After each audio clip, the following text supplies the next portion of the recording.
Hello mga kagalaw! Welcome back sa aking channel. For today's adventure, tayo ay pupunta ng Bacolod at dito sa NAIA Terminal 2 tayo magsisimula.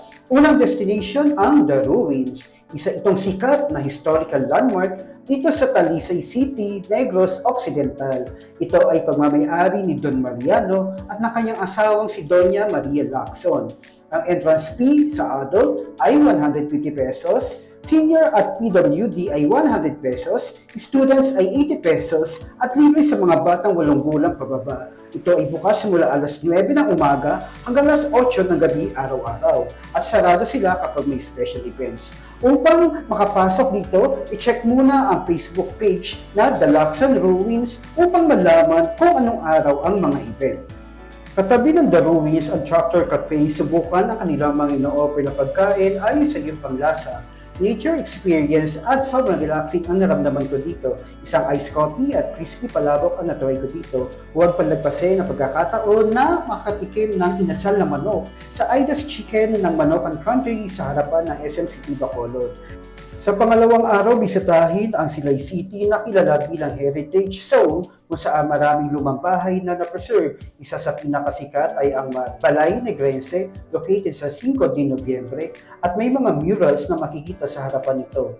Makikita din ang 1898 Casa El Restaurante at Halandoni Museum na pamamayari ni Don Bernardino at Doña Isabel Halandoni. Kilala din ito bilang Pink House. Ang entrance fee ay 70 pesos.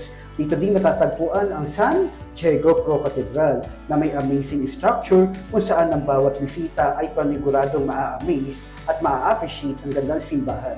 Makikita din ang pulpits sa loob ng simbahan na ginagamit ng mga pari sa pagbibigay ng sermon noong araw. Isama na rin natin ang LADL Bakery sa inyong itinerary at tikman ang sikat na angel cookies at guava apple pie. Sa huling araw ng ating paggala ay bisitahin ang San Sebastian Cathedral. Kilala ito sa Stone Passage at Regal Interiors. Sa harapan nito ay ang Bacolod Public Plaza kung saan makikita ang Bacolod na signage. Kahit sino naman sa atin ay hindi palalagpasin ang pagkakataon na magpa-picture sa ganito. Isunod natin ang Negros Museum na puntahan upang malaman ang history and culture ng Negros Occidental. Hindi kompleto ang pagbisita sa isang lugar kapag hindi natin nalaman ang nakaraan nito.